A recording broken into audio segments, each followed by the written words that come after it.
Welcome to Suman TV. నేను మీ Suman TV Nag. విద్యార్థిగా వచ్చి ఉద్యోగిగా వెళ్ళు. ఇది శ్రీధర్ సిసిఏ పెట్టుకున్నటువంటి ట్యాగ్ లైన్. అలాగే ఇవాళ ప్రతి స్టూడెంట్‌కి ఎవరైనా సరే గవర్నమెంట్ జాబ్ కోసం చెప్పేసి ఎవరైనా జాయిన్ అయితే వాళ్ళకి మంచిగా విద్యా బుద్ధులు నేర్పించి అక్కడి నుంచి ఉద్యోగిగా వెళ్ళేటువంటి అవకాశాన్ని కల్పిస్తుంది. అండ్ కెరీర్ గ్యాప్ వచ్చినా ఏ రకంగా ఉన్నా సరే లాంగ్ రన్‌లో ఎక్కడా లేని విధంగా ఒక్కసారి గనుక మీరు జాయిన్ అయితే చాలు ఎక్కడ స్టూడెంట్ ఎఫెక్ట్ అవ్వకుండా ఉండేలాగా జాబ్ వచ్చేంత వరకు అక్కడే ట్రైనింగ్ ఇచ్చి మరీ పంపిస్తున్నారు. సో అలాగే చాలామంది ఏఎల్పిలో అసిస్టెంట్ లోకో పైలట్‌లో జాబ్ క్రాక్ చేసినటువంటి స్టూడెంట్స్ చాలామంది ఉన్నారు. ఈరోజు మనతో పాటు అలా జాబ్ క్రాక్ చేసినటువంటి స్టూడెంట్ ప్రవీణ్ గారు ఉన్నారు. సో వారి జీవితంలో ఏం జరిగింది, శ్రీధర్ సిసికి వచ్చిన తర్వాత, శ్రీధర్ సిసికి ముందు ఆయన జీవితంలో ఏం జరిగిందనేది అండ్ కాంపిటేటివ్‌ని ప్రిపేర్ అయ్యేటప్పుడు ఏ విధంగా ప్రిపేర్ అయ్యారనేది వారి మాటలో తెలుసుకుందాం. హలో అండి. Hello sir. నమస్తే. నమస్తే. So firstly hearty congratulations. Thanks so much sir. Assistant loco pilot Yes, sir. మంచి జాబ్ క్రాక్ చేశారు. వాళ్ళ గవర్నమెంట్ జాబ్ అంటే ప్రతి ఒక్కరికి ఒక డ్రీమ్. దాన్ని మీరు ఫుల్ఫిల్ చేసుకున్నారు. Yes, sir. ఎలా అంటే before Sridhar CC, after Sridhar CC మీ జీవితంలో జరిగినటువంటి మేజర్ ఇన్సిడెంట్స్ ఏంటి, మీరు ఏం నేర్చుకున్నారు, అట్ ద సేమ్ టైం మీ ఫ్యామిలీ బ్యాక్గ్రౌండ్ ఏంటండి? మా ఫ్యామిలీ వచ్చేసరికి అమ్మ నాన్న అగ్రికల్చర్ లేబర్ సార్. నాతో పాటు సిస్టర్, నేను 10th క్లాస్ వరకు లోకల్ స్కూల్లో తెలుగు స్టూడెంట్ నేను.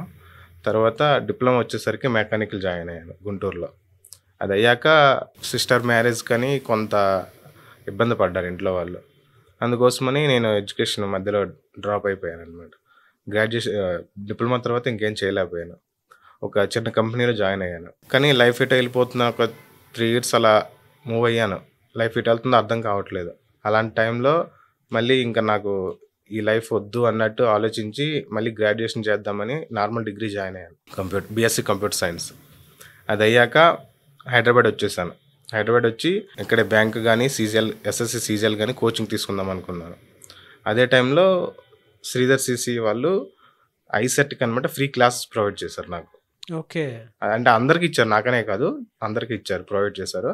అది నాకు ఏమైందంటే ఐఎస్సి నోటిఫికేషన్ ఐసెట్ నోటిఫికేషన్ వచ్చిన వెంటనే వాళ్ళ క్లాసులు ప్రొవైడ్ చేయడం, నేను ఆ క్లాసులు వింటూ రాశాను, ఎగ్జామ్ రాశాను. నాకు 368 వచ్చింది ర్యాంక్. ఓకే. అందువల్ల నాకు ఆంధ్ర యూనివర్సిటీలో ఫ్రీ సీట్ వచ్చింది ఎంసీఏకి, మాస్టర్స్ ఇన్ కంప్యూటర్ అప్లికేషన్. అది అయ్యాక ఒక ప్రైవేట్ కంపెనీలో ఆఫర్ వచ్చింది. అదే టైంకి ఇంకా వెళ్ళిపోదాం అనే టైంకి ఈ ఆర్ఆర్బి ఏఎల్పి నోటిఫికేషన్ వచ్చిందనమాట.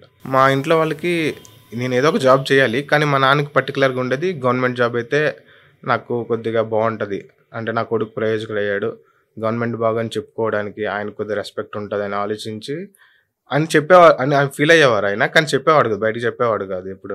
ఇంకా సరే అని నేను చెప్పాను, మా నాన్నకి చెప్పాను, ఇలా లోకో పైలట్ జాబ్స్ పడ్డాయి, నేను వెళ్తాను కోచింగ్కి అని చెప్పాను అనమాట. అయితే మా నాన్నకి అప్పుడు కూడా కొద్దిగా మనీ పెట్టాలి కదా, మళ్ళీ బయట హాస్టల్లో ఉండాలి, కోచింగ్కి వెళ్తే హాస్టల్లో ఉండాలి. హాస్టల్లో మినిమం 6,000-7,000 అవుతుంది. అయితే సరిగ్గా అదే టైంకి 1000 మెంబర్స్కి ఫ్రీ సీట్ ఇస్తామని, అదే ఫ్రీ కోచింగ్ ఇస్తామని శ్రీధర్ సిసి వాళ్ళు అనమాట ఒక యూట్యూబ్లో ఒక అనౌన్స్మెంట్ చూశాను. చూసి నేను ఎగ్జామ్ అటెండ్ అయ్యాను శ్రీకాకుళంలో అటెండ్ అయ్యాక నాకు మంచి స్కోర్ వచ్చింది. నన్ను పిలిచారండి, కాల్ చేసి పిలిచాక నేను వెళ్ళి నా డీటెయిల్స్ అని ఇచ్చాను. నేను ఆన్లైన్ చూస్ చేసుకున్నాను, ఎందుకంటే నేను ఇంటి దగ్గర ఉండి చదువుదామని అప్పుడు ఫిక్స్ అయ్యాను అనమాట.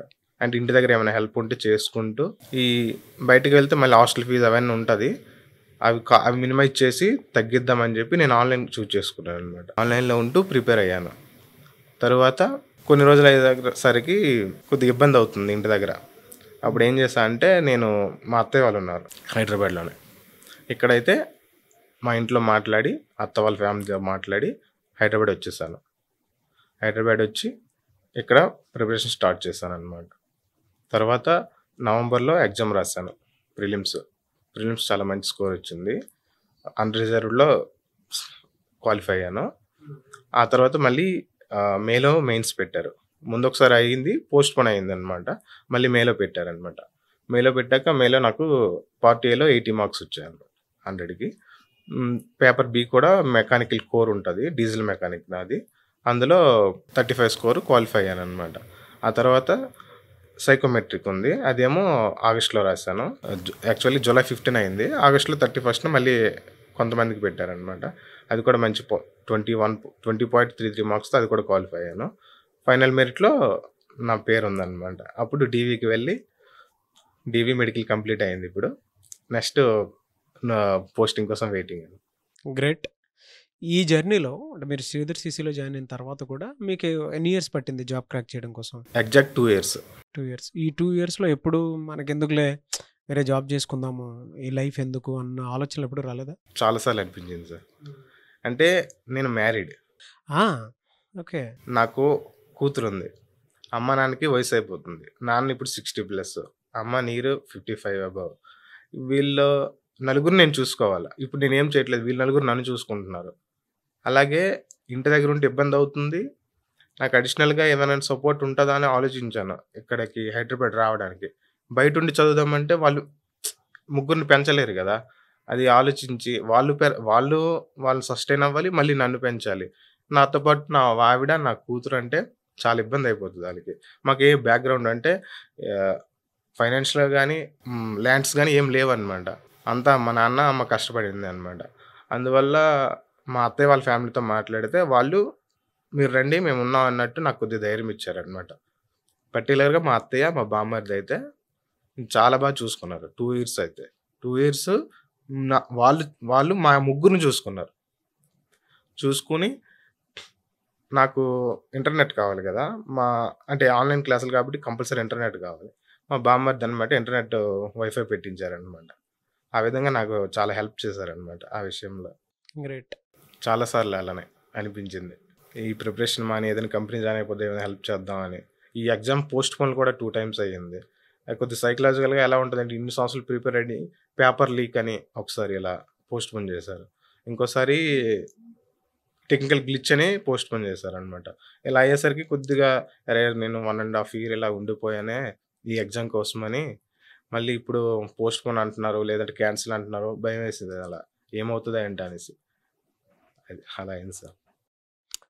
ఎలా ఓవర్‌కమ్ అయ్యారప్పుడు? Family support sir. మెయిన్ మా వైఫ్ చాలా సపోర్ట్ చేశారు.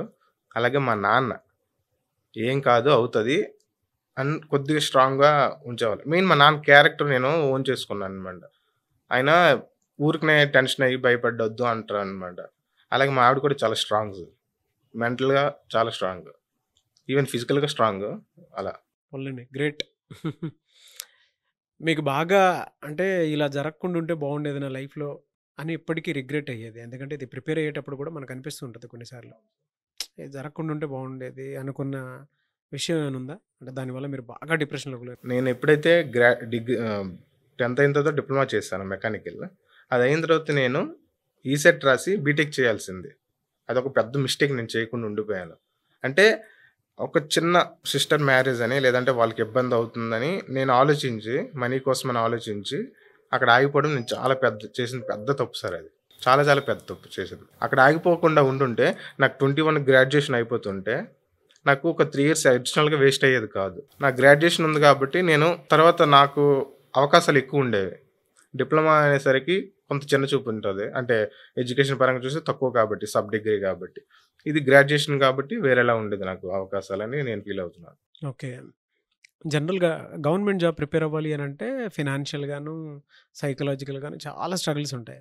మీరు ఎట్లా ఓవర్‌కమ్ అయ్యారు? అంటే ఇప్పుడు కొత్తగా ప్రిపేర్ అయ్యేటువంటి వాళ్ళకి చాలా కెరీర్ గ్యాప్ ఉంటుంది ఇప్పుడు. 3 years, 4 years, 5 years, 6 years, 7 years కూడా. వాళ్ళకి మీరేం చెప్తారు? అంటే ఆహ్, మీ లైఫ్‌లో జరిగినటువంటి ఇన్సిడెంట్స్‌కి మీ ఫ్యామిలీ సపోర్ట్ ఉంది. కొంతమందికైతే ఫ్యామిలీ సపోర్ట్ కూడా లేదు. అవును సార్. గవర్నమెంట్ జాబ్ క్రాక్ చేయాలి అనంటే వేటిని ఎక్కువ మైండ్‌లో పెట్టుకోవాలి అసలు? ఫస్ట్ మనకి ఎంత టైం ఉందని ఆలోచించాలి సార్. టైము డిసైడ్ చేయాలి. నాకు 1 ఇయర్ ఉంది, 2 ఇయర్ ఉంది. దానికి తగ్గట్టు నువ్వు ఏ ఎగ్జామ్‌కైతే ప్రిపేర్ అవ్వగలవో చూజ్ చేసుకోవాలి. ఇప్పుడు రైల్వే చూజ్ చేసుకుంటే కొద్దిగా డిలే అవుతది. ప్రాసెస్ డిలే అవుతది. నేను ఒక 2 ఇయర్స్ తనకి ఇవ్వగలను అంటే రైల్వేలో దిగిపోవచ్చు. అదే when compare to bank exams అంటే నోటిఫికేషన్ వేగంగా వస్తాయి. ఎగ్జామ్స్ వెంటనే పెట్టేస్తాడు. రిజల్ట్ కూడా వేగంగా వచ్చేస్తది సార్. 1 ఇయర్‌లో కంప్లీట్ అయిపోతది. అది మనం చూజ్ చేసుకుంటే అప్పుడు పర్టిక్యులర్‌గా డిసైడ్ అయ్యి ప్రిపరేషన్ కూడా ఎలా చేయాలంటే పేపర్ 2 మెరిట్ అనమాట. పేపర్ 2లో మెరిట్ ఎవరికి వస్తుందో వాళ్ళకే అనమాట. పేపర్ 1 ప్రిలిమ్స్ జస్ట్ క్వాలిఫైయింగ్ అనమాట. అందువల్ల మనం స్టార్ట్ చేసేటప్పుడే ప్రిపరేషన్ స్టార్ట్ చేసేటప్పుడే పేపర్ 2కే ఫిక్స్ అయ్యి చేయాలన్నమాట. పేపర్ 1 క్వాలిఫైయింగ్ కాబట్టి పేపర్ 2 డిసైడింగ్ ఫ్యాక్టర్. నీకు కట్ ఆఫ్‌కి నువ్వు రీచ్ అవుతున్నావా లేదా అనేసి. అందువల్ల 2 సైమల్టేనియస్‌గా స్టార్టింగ్ నుంచే చేసుకోవాలి సార్. ఆ విధంగా చేసుకుంటే కంపల్సరీ రిజల్ట్ ఉంటుంది. ఎందుకంటే ఎగ్జాంపుల్ నేనే. నేను paper 1 assistant loco pilot CBT 1కి నేను శ్రీధర్ CCలో నాకు క్లాసులు ప్రొవైడ్ చేశారు, ఆన్లైన్ క్లాసులు. నేను 3 మంత్స్‌లో మొత్తం అవగొట్టేసాను. 3 మంత్స్‌లో మొత్తం క్లాసులు ఫినిష్ చేశాను. ఫినిష్ చేసి వెంటనే పేపర్ 2కి ప్రిపేర్ అయ్యేవాడిని. ఎవరికైనా సైకలాజికల్ డిస్టర్బెన్స్ జరిగితే దానికి ఏం చెప్తారు? అంటే వాళ్ళు ఎలా ఓవర్కమ్ అవ్వాలని చెప్తారు? అంటే కొంతమందికి ఒక్కొక్క రిలీఫ్ ఉంటది. నాకొచ్చేసరికి నా డాటర్ అంటే నా కూతురు ఉంది. చాలా రిలీఫ్ అనమాట. అలా కొంతమందికి వాళ్ళ ఫేవరెట్ పర్సన్ గాని, ఇంట్లో వాళ్ళు గాని, లేదంటే ఏదైనా అంటే వాళ్ళు టెంపుల్స్ అని లేదంటే ఇంకా పార్క్స్ గాని ఏవైనా అలాంటివి ఉంటే ఒకసారి విజిట్ చేసి వస్తే మంచిది. అలా హెల్ప్ అవుతుంది. Before Sridhar CC, after Sridhar CC మీ లైఫ్‌లో జరిగిన major change? Before Sridhar CC నా లైఫ్ అంతా జిగ్‌జాగ్ ఉంది సార్. ఒక ప్రాసెస్ లేదు. అంటే ఏదో ఒక లైన్‌లో ఎళ్ళేటట్టు లేదనమాట. చదువుతున్నాను. ఓకే. అర్థమెటిక్‌గా చేసేస్తున్నాను. రీజనింగ్ చేసేస్తున్నాను. GS, GK వచ్చేసరికి ఏం తెలీదు. ఏం చదవాలో కూడా తెలీదనమాట. ఇక్కడ శ్రీధర్ CC వాళ్ళు ఏం చేశారంటే ఒక ఆర్గనైజ్డ్‌గా దానికి టాపిక్ క్లాసులు ఉంటాయి కదా! అందువల్ల ఓకే. మనం ఇదే చదవాలి. ఇది మనకి యూజ్ అవుతదని మనకు ఒక క్లారిటీ వస్తది. నేను అర్థమెటిక్ రీజనింగ్ ఎంత టఫ్ అయినా చేయగలుగుతాను. ఇవి వచ్చేసరికి నాకు వీక్ పాయింట్ అనమాట. నేను శ్రీధర్ CC జాయిన్ అవ్వక ముందు కూడా నేను ప్రిపేర్ అయ్యాను. కానీ ప్రిలిమ్స్ క్వాలిఫై అయ్యి ఉండిపోయేవాడిని. ప్రతి ఎగ్జామ్ కూడా అలానే ఉండేది. దీనిలో వచ్చేసరికి ఆర్గనైజ్డ్‌గా మనకి మెటీరియల్ అంతా ముందు ఇస్తారు కాబట్టి చాలా హెల్ప్ అయిందనమాట. ఆ విధంగా హెల్ప్ అయింది నాకు. జాయిన్ అవ్వమని చెప్తారా శ్రీధర్ CCలో స్టూడెంట్? కంపల్సరీ సార్ జాయిన్ అవ్వమని చెప్తాను. ఓకే. ఇప్పుడు ప్రిపేర్ అవుతున్నటువంటి స్టూడెంట్స్‌కి 1 వర్డ్‌లో చెప్పాలంటే ఏం చెప్తారు? ఇప్పుడు కొత్తగా ప్రిపరేషన్ స్టార్ట్ చేయాలనుకున్నా, ఇప్పుడు స్టార్ట్ చేసినా వాళ్ళు చాలామంది ఓన్‌గా ప్రిపేర్ అవ్వాలనుకుంటారు. ఓన్‌గా ప్రిపేర్ అవ్వడం తప్పేం లేదు అనుకోవచ్చు. కానీ అడిషనల్‌గా ఇప్పుడు శ్రీధర్ CC లాంటి ఇన్‌స్టిట్యూట్ ఏమైనా యాడ్ అయిందంటే వాళ్ళకి చాలా టైం సేవ్ అవుతది. వాళ్ళు నార్మల్‌గా అయితే మనము ఓన్‌గా ప్రిపేర్ అయితే సబ్జెక్ట్ కంటెంట్ కోసం మనం వెతుక్కోవాల్సొస్తది. కంటెంట్ బోలెడంత వెతుక్కోవాలి. అసలు ఎగ్జామ్‌కి ఏది రిలేటెడ్ కాదు అని తెలుసుకోవాలి. అదంతా ఇప్పుడు శ్రీధర్ ఇన్‌స్టిట్యూట్ ఆయన జాయిన్ అయ్యి ఉంటే వాళ్ళు ఆర్గనైజ్డ్‌గా మొత్తం ఇచ్చేస్తారనమాట. ఏముంటాయి ఆ టాపిక్‌లని చెప్తారు. అందువల్ల నువ్వు చదివే 5 అవర్స్ గాని, 6 అవర్స్ గాని మనం కంటెంట్ చదువుతాము. అది చాలా యూజ్ అవుతది. 1 వర్డ్ అబౌట్ శ్రీధర్ CC అంటే? The best sir. The best. ఎందుకంటే నాకు మాస్టర్స్ చేయాలని డ్రీమ్. అందుకే నేను స్టడీ పరంగా చూస్తే నేను మా ఇంట్లో వాళ్ళకి మీద కొద్దిగా కోపమయ్యేవాడిని వాళ్ళకి. ఎందుకంటే నాకు స్టడీ మధ్యలో ఆపేసారండి. నేను మాస్టర్స్ చేయాలనుకున్నాను. మాస్టర్స్ చేయడానికి సీట్ నాకు కేవలం శ్రీధర్ CC వల్లే వచ్చిందనమాట. శ్రీధర్ CC లేకపోతే నాకు MCA సీట్ రాదు. ఎందుకంటే వాళ్ళ క్లాసుల వల్ల నాకు చాలా హెల్ప్ అయిందనమాట. ఎందుకంటే అప్పటి వరకు నాకు కాంపిటేటివ్ వరల్డ్ అంత క్లారిటీ లేదు. రాగానే వాళ్ళు క్లాసులు ప్రొవైడ్ చేశారు. అదయింది. ఆ విధంగా. తర్వాత ALPకి కూడా వాళ్ళు టెస్ట్ రాసి నన్ను సెలెక్ట్ చేశారు. అది కూడా నేను ఇంకా నాకు ఈ జాబు వాళ్ళ ప్రోత్సాహం లేకపోతే రాదు సార్. ఎనీవేస్ గ్రేట్ అండి. I wish you all the best. Thank you so much Praveen garu. Thank you sir. చూసారు కదండి వీడియో. ఈ వీడియోపై మీ అభిప్రాయం కమెంట్ బాక్స్లో పోస్ట్ చేయండి. అండ్ ప్రవీణ్ లాగే మీ కథ కూడా ఉంటుంది. ప్రతి ఒక్కరికి ఏంటంటే బాగా స్ట్రగులింగ్లో ఉన్నప్పుడు మనకి రకరకాల ఆలోచనలు వస్తూ ఉంటాయి. ఆలోచన వచ్చిన ప్రతిసారి మనం డిసప్పాయింట్ అవ్వాల్సినటువంటి అవసరం లేదు. మనం ఎయిమ్ ఏంటి, మనం ఎలా ప్లాన్ చేసుకోవాలి, ఏ విధంగా దాని మీద మనం కన్సిస్టెన్సీ మెయింటైన్ చేయాలి, మనకు అలాంటి థాట్స్ వచ్చినప్పుడు మన ఫేవరెట్ పర్సన్స్ ఎవరున్నారు అనేటువంటి దాని మీద కూడా అవగాహన తెచ్చుకొని పాజిటివ్ వరల్డ్లోకి ఎప్పటికప్పుడు ఉంటూనే ఉంటే గవర్నమెంట్ జాబే కాదు ఏదైనా సరే మీరు జీవితంలో సాధించగలుగుతారు. సో శ్రీధర్ CC ఇవాళ అలాంటి మోటివేషన్ ఇస్తుంది కాబట్టి ఇలాంటి స్టూడెంట్స్ బయటకు వస్తున్నారు.